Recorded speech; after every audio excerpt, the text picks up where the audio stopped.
好，弟兄姐平安哈。我是黄国瑞哈，黄国瑞牧师。我的绰号叫做 Hungry 啊，黄国瑞哈，念快一点就是 Hungry 哈。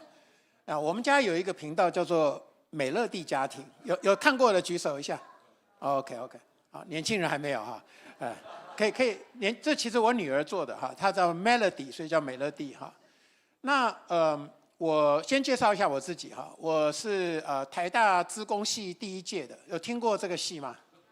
现在很夯哦 ，AI 跟 AI 有关哈，我是第一届的，然后我在美国我是电脑博士哈，伊利诺大学啊，那我是40岁才信主的啊，但是我41岁就去念神学院了，啊，我让年轻人听一下哈，就是说当我40岁信耶稣的时候，在我那个之前，我是觉得。宗教哈、信仰啊、基督教都是那个软弱的人才需要的哈。但是我信主之后啊，actually 我真正信主原因，其实我不是用感性去信主的，我是用理性。为什么？因为我的那个带我信主的牧师哈，他到我家8次来跟我传福音，我都没有办法。但是后来最后的时候，其实我后来也是明白一件事情，就是说这个上帝他真的是有超人的这个智慧。事实上，在旧约里面，他有讲到说他讲说以色列这个国家要复国，啊，结果这件事情是以色列这个国家灭亡了2000年之后，哈，在我出生的前10年，哈，我1958年出生的，他1948年复国了，啊，然后我的牧师告诉我说，以色列复国这件事情在圣经上3000年前就写下来了，呀，我是因为这样子我才信耶稣的。我是真的去研究当时的这个整个中东历史，这样哈。我讲这些是告诉你们，就是说我今天要告诉你们的事情是上帝的智慧 ，OK， 这不是人的智慧哈。那今天要来听这个天国经济，我今天没有准备 PowerPoint 了哈，我要跟你们对话 ，OK， 好，要让你们思考。我就问问你们，现在这个世界，你们觉得好不好？你们喜不喜欢现在这个世界的这个状态？如果你不喜欢，我问你啊，把你放回200年前，你有没有冰箱？有没有汽车？那你觉得？我告诉你啊，你现在的日子比起200年前做国王都要舒服哦。真的，我不骗你啊，对不对？200年前你想吃像那个谁啊，想吃什么杨贵妃要吃什么？荔枝都吃不到，没有冰箱嘛，没有办法运送嘛。我们现在要什么就有什么。那你觉得我们日子是不是很棒？可是现在的人，现在自杀率是很高的到底是出了什么问题？我今天要跟你们谈的问题就是说，因为我们要谈天国经济，那一定要谈为什么要做天国经济。现在这个世界的经济好不好？牧师，你觉得好还是不好？经济，什么是？对我个人来讲很好对好 ，OK。但是如果对社群或者对这一块土地是极端的不好。不好的原因在哪里？因为我们是用一个欲望，或者是我们在满足我们自己的欲望，以我为中心的在发展我们的人生或者发展我们的经济。很好，我跟大家讲一下OK， 在大概70年代吧，在美国我们先不讲台湾了，像美国，一个爸爸他只要到外面去卖吸尘器，或卖 VCR， 或卖机器他可以养活一家人。他甚至在工厂做这个做汽车零件，组装汽车一个父亲工作养活一家人还可以买2部车，还可以买1栋房子。1970年、80年代，现在可不可以？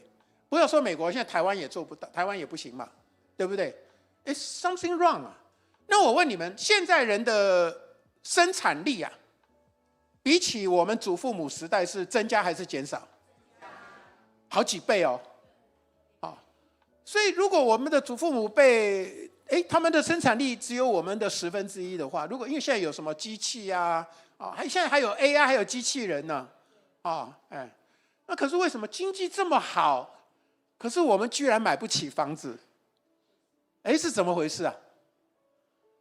因为我们今天要谈天国经济，一定要跟你们讲 why， OK， 我们讲这个问一个问题有几种问法 ？Why， 还有什么 ？What、Who、How、When， 对不对？很多嘛。可是哪一个最重要？哪一个最重要 ？Why 最重要。啊，可是我告诉你们，每次我出去外面讲天国经济，人家都在问我 How， 大家都在问我 How。我说，如果你没有搞清楚 Why， 为什么要知道 How？ 对不对？啊，所以我今天因为我时间不多了哈，我就跟你们讲 Why。OK， 这个 Why， 我就问你们一个问题哈，这个世界现在这个全世界哦，不是台湾而已哦，全世界现在最大的问题是什么？真正的问题核心在哪里啊？我跟你们讲，最大的问题核心就是贫富不均。你们同意不同意？贫富不均，不是科技，不是什么生产力不足啦，这些。我跟你们讲，台湾来这2个月来了有一个人叫做三兆男，听过没有？啊，是谁？啊，黄仁勋，他的身价已经不止3兆了哈，现在应该有5兆了哈。我讲的兆是台币的兆。来问你们，1兆是1后面几个零？12个零，啊，12个零。那如果我是黄仁勋，我有5兆，哈，我如果把我的钱拿来分给大家哦，如果真的我有这个想法的话，哈，我可以让500万个家庭成为百万富翁。500万个，台湾有多少人口？2300万人，台湾有多少家庭？啊，大概700-800万个家庭吧，顶多嘛。基本上就是一个5兆男、3兆男，再加上一个，就可以让大家都是百万富翁了。OK， 那为什么？就是说这个，你们觉得台湾多几个黄仁勋好不好？你了解我意思吗？台湾多几个这样的很有钱的人，好不好？为什么？对啊，对啊。你知道什么叫做经济哈？经济有一个很大的一个指标叫做 GDP， 啊，GDP 就是国民生产总值嘛。台湾多几个3兆男进来，台湾的 GDP 是不是很高？很高啊！那很高跟我有没有关系？了解吗？啊，我现在问你们啊，那你们觉得这个经济这样的贫富不均哈，是因为他很聪明吗？还是因为制度的问题？这个要想哦。我就简单问你们：耶稣来的话，你们有多少人相信耶稣会再来？啊，大家相信哈。耶稣要再来的时候，你觉得他会用资本主义来管理这个世界，还是用共产主义？还是用社会主义？啊？有人说共产啊！我问你们呢，是哪一种主义会造成这个叫做经济黑洞？我现在定义一下，什么叫经济黑洞？哈，我们年轻的时候，我们听到有人是百万富翁，我们很羡慕嘛，哈，啊，然后10年前哈，就开始听到说有人是叫做亿万富翁，有没有？年轻的时候没有听过哈，年轻的时候听到百万富翁就觉得很了不起了，啊，20年前、10年前大家听到亿万富翁，现在已经是什么兆万富翁了，对不对？那伊隆马斯克是兆万富翁啊，你们觉得，那是不是经济很好？因为经济很好才有这样的兆万富翁，可是问题是，它造成一个东西叫做经济黑洞啊。黑洞是什么？有没有听过黑洞？天体里面的黑洞，黑洞为什么是黑洞？因为它的质量很大，质量很大到一个什么地步啊？它会把什么东西都吸进去，吸进去出不出得来？出不来，连光都出不来哦。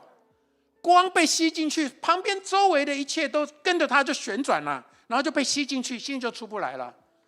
后来科学家在几年前就发现说，原来经济里面也有黑洞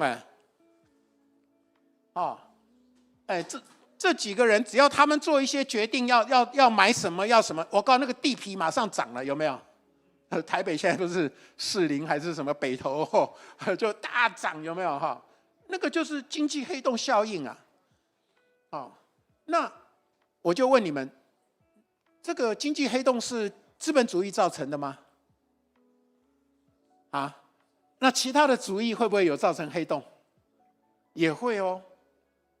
每一个主义都会造成黑洞哦。所以你说要解决这个世界的经济问题，可以用哪一种主义来解决？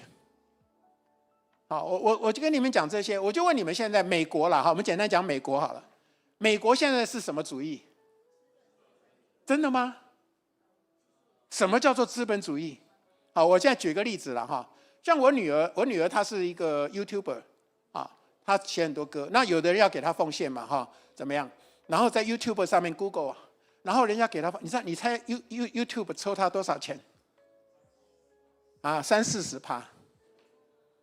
OK， 好啊。如果今天我想要做生意，做个小生意，我想要卖到全世界各地去，啊，我开个干妈店，能不能够卖到世界各地？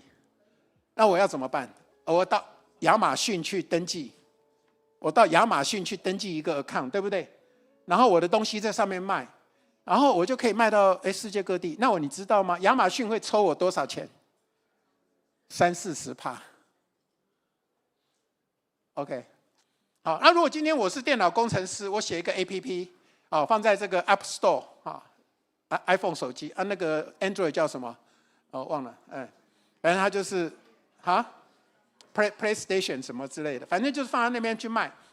那你猜 Apple 要抽我多少？30-40%。我问你们如果他要涨价，他说我现在要抽你50%，我能不能说我不要？我不要我就怎么样？我就退出嘛。我告诉你们，这个是资本主义吗？这个叫什么？他是地主，有没有听懂？我是佃农，这个叫做专制，这个叫做英文叫做 feudalism，OK， 做封建制度。记得封建制度吗？有地主。有佃农，有没有？以前共产主义不是来就是把什么地主把他们然后把土地拿来分给大家嘛，然后我们以为我们现在已经是没有地主了，可是我告诉你，现在有个新的地主叫做什么？云端地主，听懂了？我现在要告诉你们的是土地的概念呐，因为刚刚我们前面几位都在讲土地嘛，可是我现在要告诉你们是。这个土地概念跟现在的经济是什么的一个概念哈？其实你把圣经里面讲到土地，你就把它用经济来代替。圣经里面讲到的土地你把它换成经济。什么叫做经济？经济就是我能够活下去嘛。你不管说是生产生态啊，什么都跟土地有关嘛。其实都跟经济有关呐。都跟经济有关。那什么叫做经济？就是我能够赖以为生的。那今天如果说我们是做 YouTube 的话，那 YouTube 就是我的土地啦，就是我的虚拟土地，可以这样了解吗？我如果讲虚拟土地，为什么？因为我等于是在云端去跟 YouTube 租一个嘛，那我努力的经营，对不对？我们是要努力要做影片要干嘛再放上去。可是问题是，他是地主你们有没有听过？你以为你拥有那个经济你以为可是川普总统他要选总统的时候，他的账号是不是被关掉了？这些大企业家把你说关就把你关掉了呀，他可以用各种政治手段什么什么就把你以为那是你的，没有就被收刮掉了，就没有把你 shut down 了。所以我现在告诉你们的就是说，真正的经济其实就是我这个人的我的生活的依靠的东西。那在古时候在圣经里面那是土地，对不对？可是今天我的产业不见得是种田可能是我开公司，可能是我的品牌可能是我们的网站什么什么什么这样。那我要怎么样能够确实说我真正的拥有它？这个是很有趣的问题OK， 你知道圣经里面刚刚这个夏河就有讲有一个经文嘛，他说土地是谁的？属神的，然后怎么可不可以卖？那你们觉得这句话大家都读得懂吧？都懂吧？我问你们啊，在共产主义里面，土地是谁的？所以政府给你一块地让你耕种，你能不能把那个地卖掉？不能卖，为什么？因为那不是你的嘛，那是谁的？那是国家的。啊，资本主义里面土地是谁的？是个人的，对不对？好，那我今天我有土地，好，我把土地啊，牧师你有3个孩子嘛，哈，你把土地分给3个孩子，好，你分给他们之后，他们能不能把它卖掉？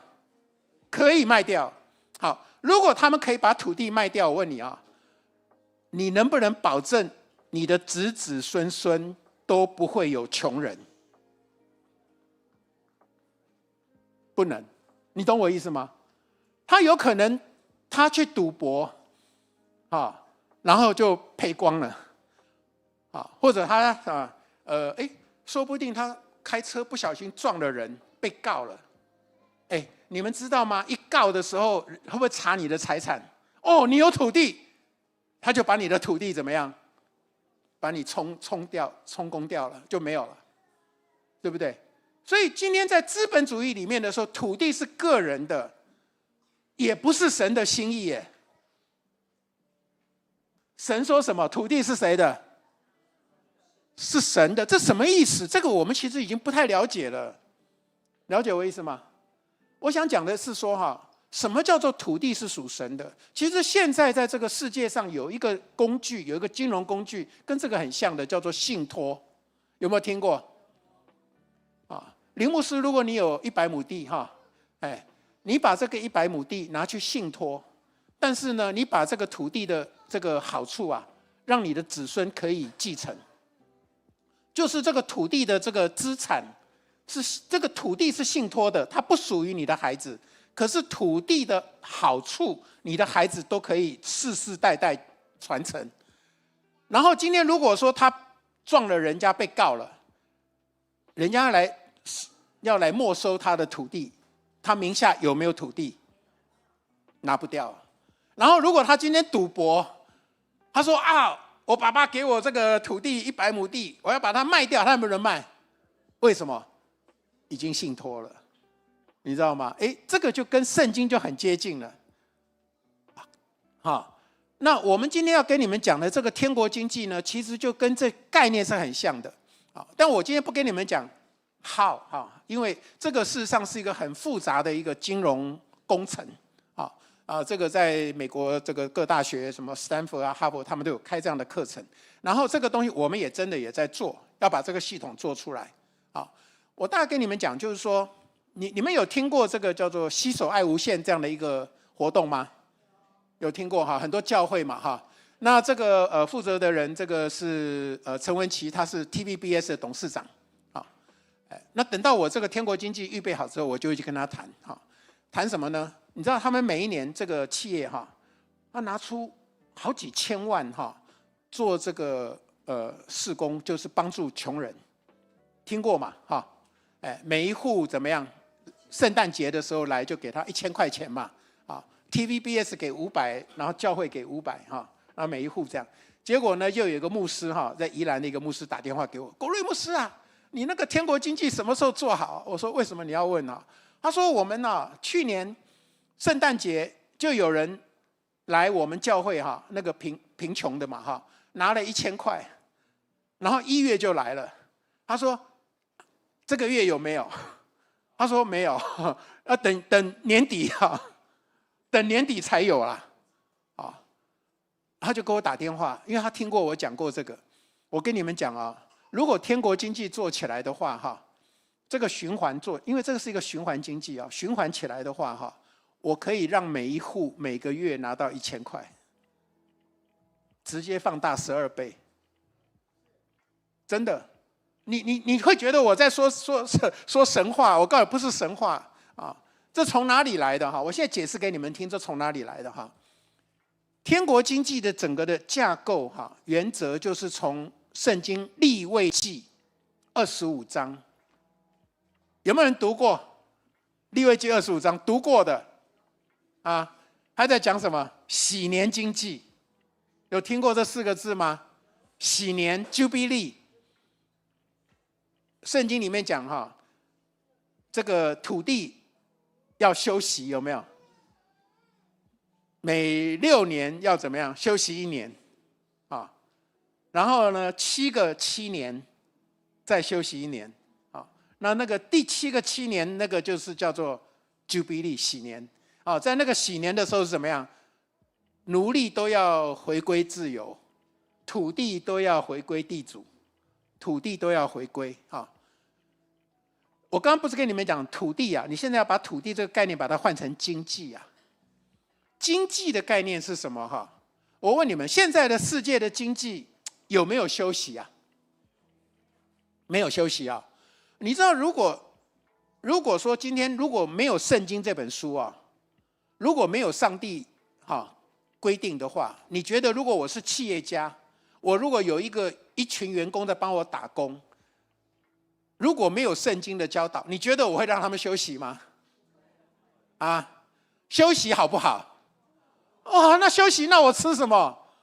哦，我这个能够工作就尽量工作啊，能赚钱尽量赚钱啊。可是圣经上说，每6天就要休息1天啊，有没有安息日嘛？为什么要休息？神说土地要休息，所以夏河他懂的，他土地休息，他就会懂得用那个真菌，让那个土地的营养这些都会恢复过来那不需要用什么化肥啊，也不需要用什么打那个什么针啊，反正什么生长激素啊都不用的，土地就很健康的。你让土地真的可以休息所以神说土地要休息，动物也要休息，人要不要休息？人也要休息其实你知道，在我们的心态叫做贫穷心态，我们人当你读到圣经说6年，然后第7年不能工作，不要工作的时候，你会想到什么？我跟你讲，大多数人觉得说我们不是会饿死吗？ No， 我告诉你如果你真的有上帝的视角，上帝的眼光，他说你如果照我跟你讲的话做的话你会丰富到你不用工作。你相不相信？这问题就在这里你相不相信？你知道上帝是在旷野里面就训练他们那个玛纳有没有？每天都可以捡，可不可以捡多一点？我们人里面会害怕嘛？对，我们常常祷告说，我们日用的饮食今日赐给我们，有没有？我们说上帝这祷告不是很好，我们每个月要用的饮食现在就赐给我不行，我们这1年的饮食现在就赐给我，不够。我这一生要的饮食，现在就全部给我，我一定会好好管理的，你可以信任我。我们是不是这样？所以就有一个人，他就是有一个大谷仓嘛，有没有？他说我要把我的谷全部放到谷仓里面嘛。上帝就说你这个傻瓜。你知道现在讲到末世，有没有听过末世粮仓？有没有听过？很多人在预备自己的末日粮仓你觉得好不好？那个是在一种惧怕的心里面我跟你讲，真正的台湾的末日粮仓在哪里，好不好？在首谷这边我上个礼拜碰到他告诉我他们有这个计划你拿50万出来，你每1年都可以拿到500斤的玉米然后5年之后还可以再把本金50万再拿回来，好不好？你自己去预备5年的谷，要多大的谷仓会不会烂掉？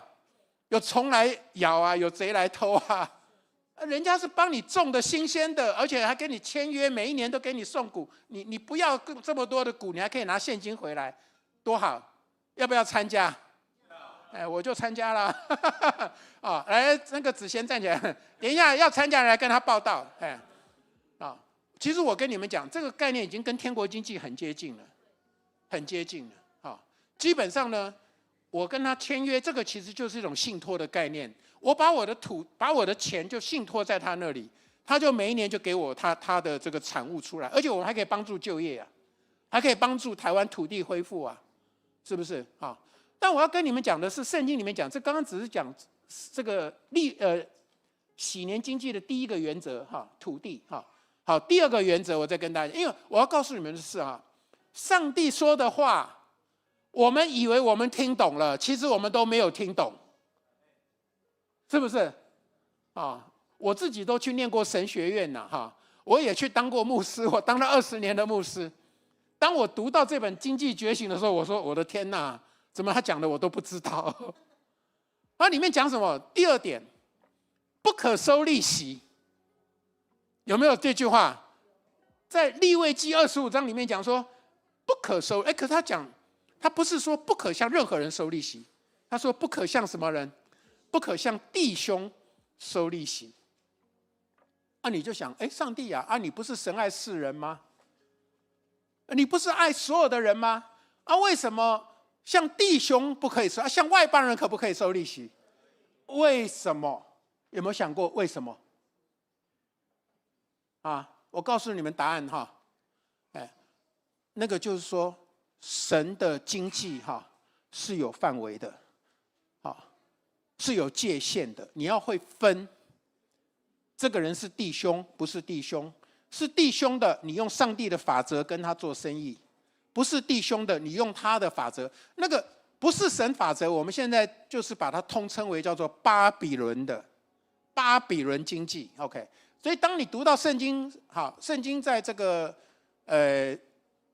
这个叫启示录17章18章就有讲到巴比伦，有没有？19章开始到最后圣经最后在讲什么？心腹。巴比伦有一个绰号叫什么？淫妇，大淫妇。19章之后再讲心腹，在讲2个女人呢。圣经用一个比喻在跟我们讲话都是圣经最后讲到2个女人。可是这2个女人有什么不同？一个叫做淫妇，然后呢，他讲到说，全世界都在跟他行淫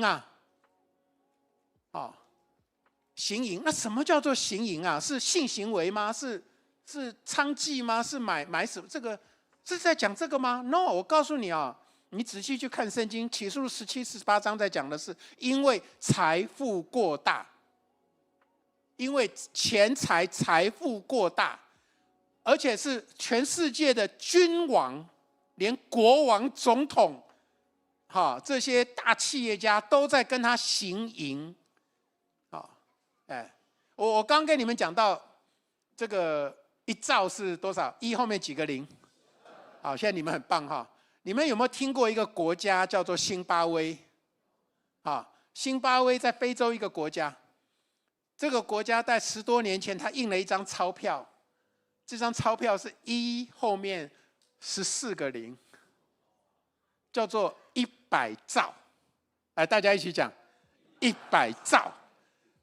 你们有看过最大面值的钞票？真正现在可以用的最大面值钞票，有没有看过最大的是什么？2000而已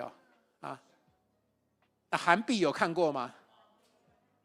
韩币还有越南盾有没有？还有印尼那都还蛮大的那大概韩国现在是5万10万都还看得到嘛。可是你有没有看过100兆的？那100兆的那一张现在连便当都买不到。OK， 好。那你们知道那个现在全世界那个哪里那个伊朗正在要打仗了嘛？他的货币1块钱美金可以换伊朗币多少钱？160万了是吧？现在好像已经市面上、国际上已经不交易了。OK， 那个货币已经当币值了。那你们觉得这个是很遥远台湾有没有发生过？台湾曾经4万。台湾曾经4万旧台币换1块新台币，我们现在叫做新台币，有没有？为什么不叫台币？因为曾经有过一个旧台币。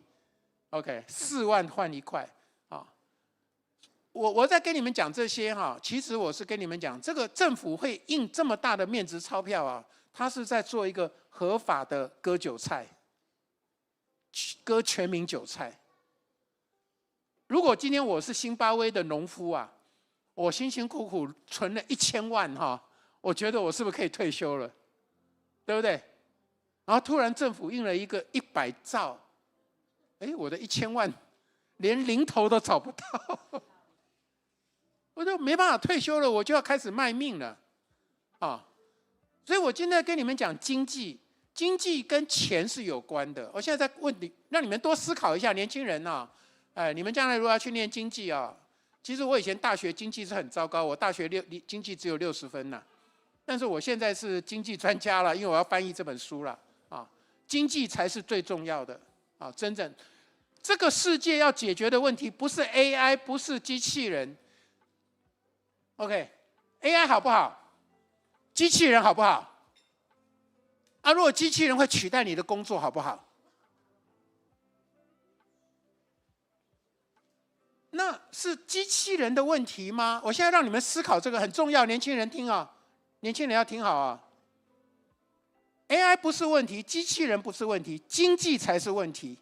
今天，当 AI 跟机器人或者这些产业自动驾驶，对不对？自动驾驶会不会让很多司机失业？卡车司机还不是只有计程车司机哦，很多人都会失业哦。整个产业是很大的震动啊，对不对？可是这个是好事，我就问你们一件事哈，任何一个新的科技的发展，你们觉得是让这个贫富不均问题是会越来越平均，还是越来越加剧？你们了解这意思吗？任何一个科技的创新啊，到后来都是少数人更加的把财富往他那里集中了，了解吗？所以今天你说 AI 好不好？好，机器人好不好？好，可是它的结果是什么？财富更集中了。你眼看着这么多机器人，你买不起啊，你买不起啊。他不会无缘无故来帮你做事，他会帮谁做？他会帮他的老板做。你知道现在 AI 都已经自己会做股市交易了耶，是不是？有听过吧？你只要把那个密码给他，把银行账户给他，他自己会帮你去做，而且他的那个计算能力非常强的，他下单是完全没有那个手软的。我们人下单还会手软，有没有？对不对？电脑是一看时间一到，啪就出去了，几百万美金就，你人要下单都来不及了所以那个是造成更大的经济黑洞啊！所以今天要跟你们讲天国经济这个概念，我刚刚讲到的一个叫做利息，圣经上讲说不可收利息，为什么？现在全世界哪一个国家不收利息的可是上帝说不要收利息。好，那我们现在继续讲，我让你们了解。第二点，他讲到说，债务可以或者要免除。来，我问你们当中，你们有免除过别人欠你债的举手一下？真的免除过的你们有被人家免除过债务的举手一下？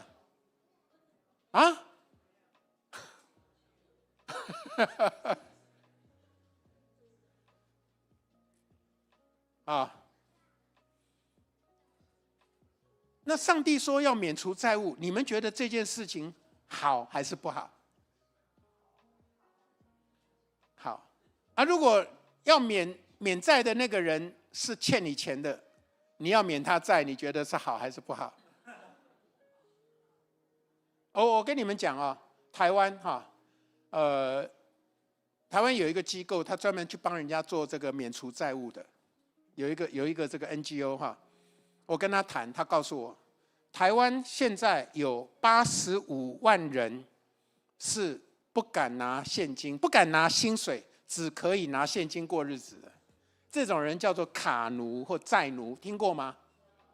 就是你今天去赌博啦，你去那个线上啊玩那个什么刷卡，然后去赌博有没有？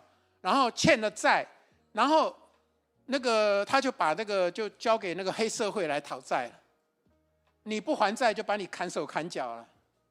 啊，我们认识一个年轻人，他就是被追债，他在线上，年轻人听了啊，他在线上刷那个游戏，玩游戏刷卡，结果欠了几十万，啊，然后呢，哎，真的年轻人他用爸爸妈妈的信用卡，就是一直在玩游戏嘛，欠了几十万，后来被那个黑社会追债。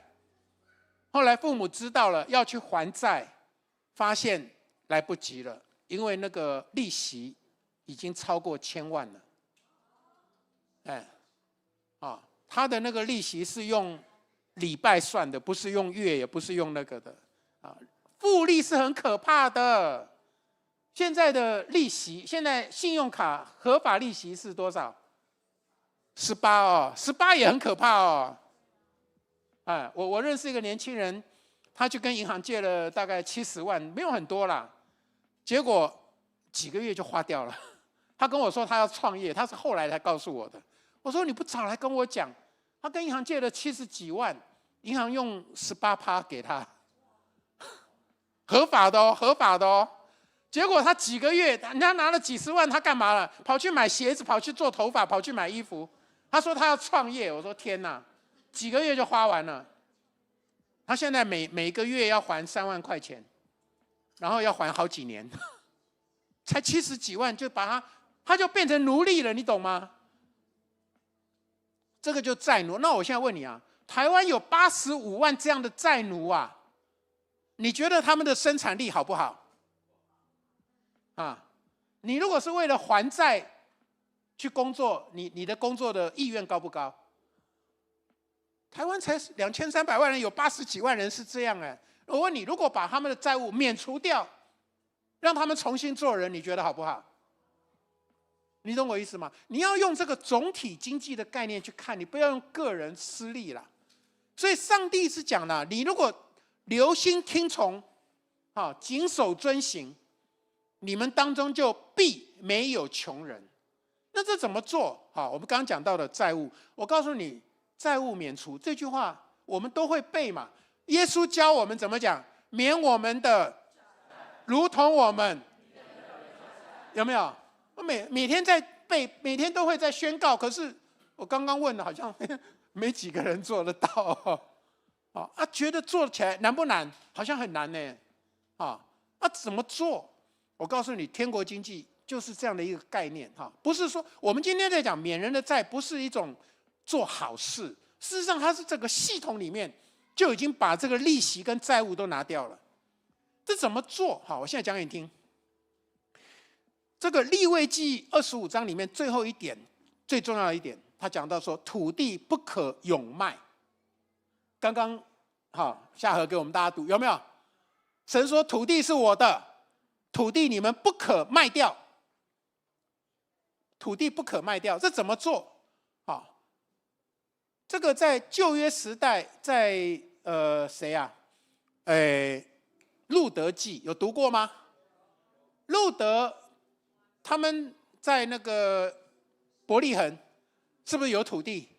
然后那个拿俄米然后就因为那个饥荒嘛，他们就搬到远地去了因为饥荒嘛就把土地卖掉了。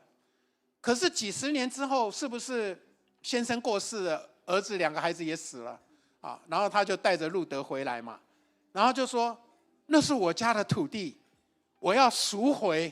我问你，如果今天在台北，你土地卖掉了，你到那个内湖说那是我家的土地，我要赎回，可以吗？那银行家会跟你说什么？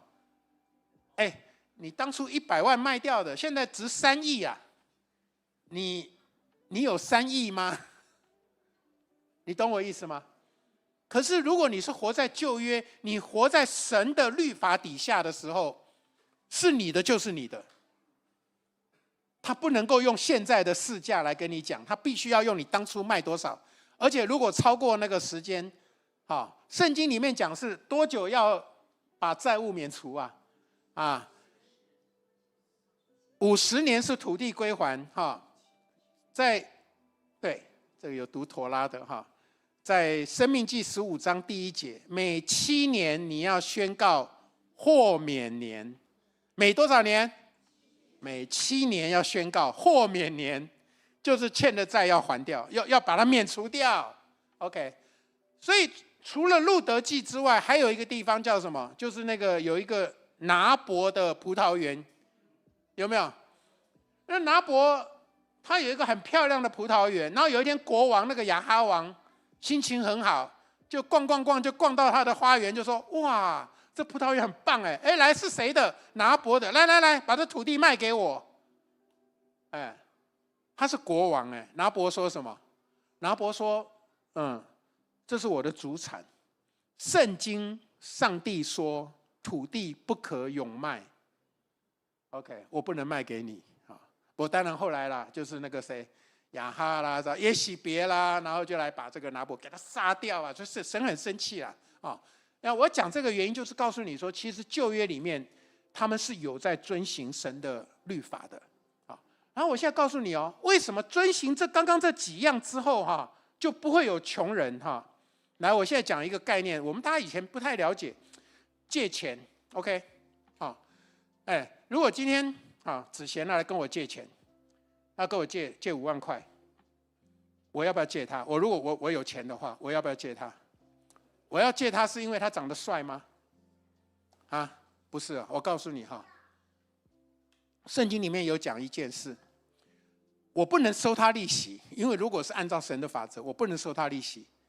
可是我为什么要借他钱我会问他一个问题：你有什么当头？你有什么抵押品？有没有听过当头这个字？这圣经里面的嘛，这个叫抵押品嘛，对不对？那他就说，子贤就说黄牧师，我有一辆特斯拉我现在急需5万块钱我知道那个至少林牧师有一辆特斯拉然后他就把他特斯拉放在我这里3个月，然后特斯拉给我开，我高兴不高兴？我高兴嘛然后呢，我就借他5万块了。特斯拉的价值比5万块高还低？所以他想不想赎回？好，3个月之后，他拿5万块来给我，说他要赎回特斯拉了。我能不能跟他说：我借你5万块你现在利息要多付我1万块，可以不可以？为什么不可以？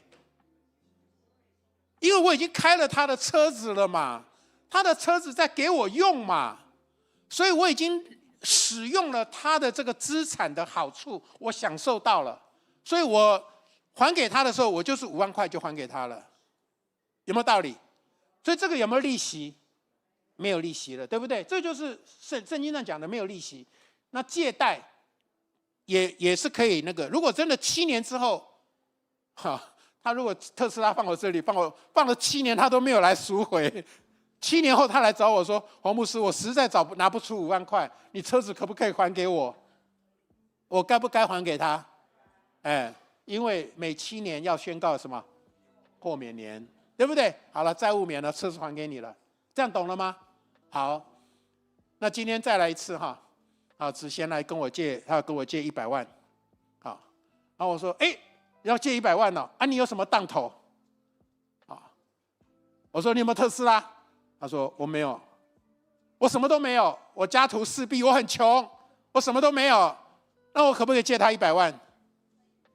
为什么？因为我爱他，不是？那这个时候我就问他你有没有田产？你有没有土地 ？OK， 他能不能说他没有？在旧约时代，每一个人都有，对，因为圣经上讲说，土地要世世代代传承给你的子孙，所以当你什么都没有的时候，你一定有个东西是什么？土地。那他土地质押在我这里，我问你，我质押在我这里的时候，我是把它当荒地，还是当农地？所以这个质押过来的土地，我要不要耕种？我要耕种，然后耕种的农产是谁的？是我的。所以，如果他把土地质押给我100万，然后3年，这3年时间的农产值都是我的。3年后他来找我，拿着100万来说，土地还给我了，因为上帝说土地不可永卖嘛，土地还给他，我能不能跟他收利息？不能收利息，对不对？是不是就达成了上帝讲的这几个条件呢？那如果这几个条件都实施的话，会不会有穷人？就没有穷人呢，对不对？好，那我们现在退回来讲这个是古时候嘛，那个时候有土地嘛。现在呢，我们说没有土地了嘛，对不对？没有土地了，可是为什么这个旧约的这个律法今天可以做？我们现在可以用金融科技、高科技来模拟这个东西。因为我刚跟你们讲了土地，我们已经不是在讲这个真正的种田的土地了。我刚刚有没有跟你们讲亚马逊？有没有讲 Apple？ 他们拥有的不是那个土地哦，他拥有的叫做什么？虚拟土地，有没有？云端土地、数位土地。如果今天我能够拥有一个数位土地，而且我可以永远拥有，而且我可以去栽种，就像我的品牌美乐蒂家庭是不是一个品牌？也是嘛。如果我能够把它做得很好，而且这个永远是我的，而且不会被 Google 把它 shut down 的，对不对？那我就可以让我的子子孙孙都可以传承下去嘛。这种概念，这种云端的概念、虚拟的概念，大家也许觉得很遥远像听过比特币吗？比特币其实它有一个名称叫做虚拟黄金、数位黄金，有听过吗？那我就告诉你们，我们现在在做的天国经济呢，就是一个叫做数位土地的概念。数位土地就是每一个参与的人呢，你都会得到一块土地。然后这个土地其实就是整个 GDP 的一份。当这个 GDP 开始增长的时候，全民的 GDP 增长的时候，我们每一个人的 GDP， 我们的土地就开始越来越值钱。那这个就是我们现在在做的。那这个是之后怎么样来做呢？等到我这个大概过几个月，我们这个系统开始推广出来的时候，我们就可以让大家通通来参与不管是餐厅零售业甚至你们合作社都可以来参加那每一个人都拥有土地，然后这个土地的价值会持续增长而且是可以传承的那这就是天国经济基本的概念。我现在没有跟你们讲 how， 我先跟你们讲 why， 好吗？我先分享到这里，谢谢。